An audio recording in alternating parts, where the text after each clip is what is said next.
How many of you have looked in the mirror and wished you saw something different? How many of you have looked at your body and wished it was thinner, more toned, more muscular, etc.?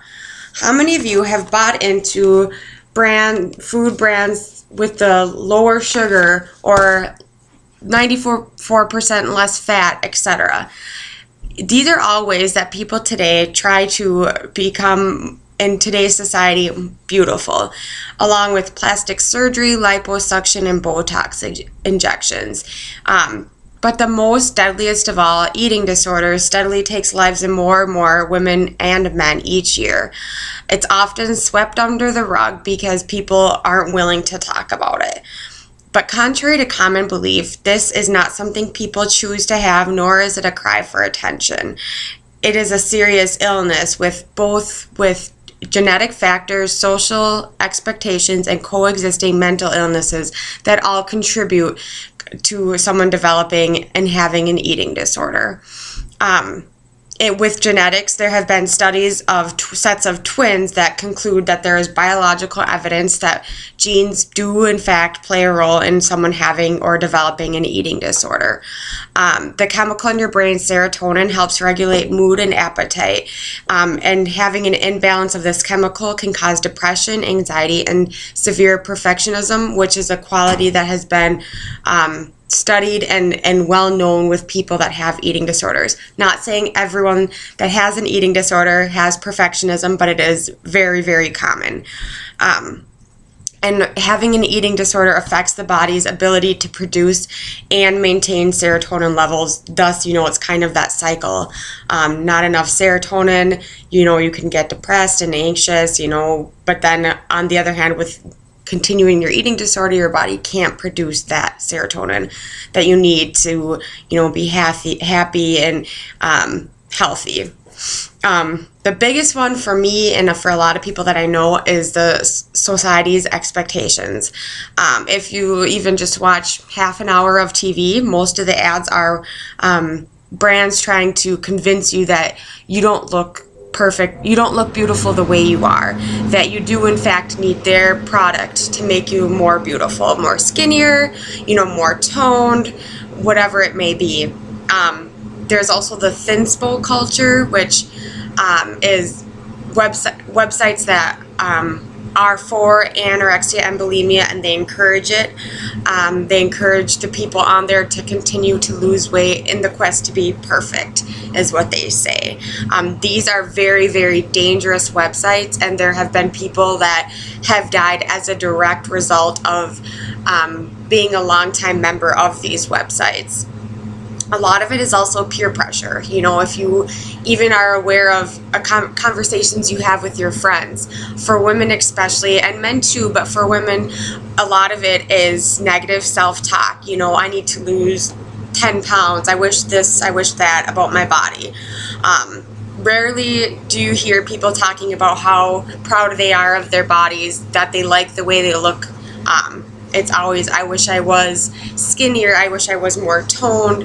And this is all our society's expectations on what being beautiful looks like. The brand Dove, who they do shampoos and soaps and whatnot, did a study, they did an experiment where they had people describe to an artist what they looked like, what they thought they looked like, and this artist would sketch them. He wasn't allowed to see them. He just sketched them based on what the description they gave to him.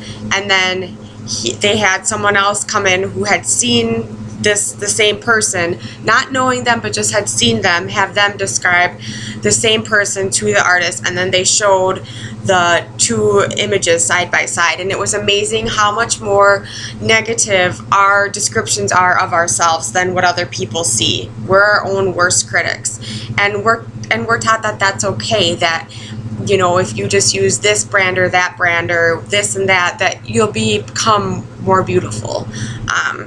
Rarely do you hear a commercial saying, hey, you look good just the way you are. That's not how it works. Society's ideal woman has big boobs, small waist, big butt, gaps in between her legs. That is today's, and that's unrealistic, but that's today's ideal woman. A lot of times there are also coexisting mental illnesses. A lot of times people with personality disorders are more likely to develop an eating disorder. OCD, depression, and anxiety are all issues that can cause can be a cause of someone having an eating disorder, or they just run side by side. What I want you guys to do is to be aware. Be aware of how you talk about yourself with your peers. Be aware of how others talk about themselves around you. Catch that negative self-talk. It can be so dangerous and such a deadly road to go down.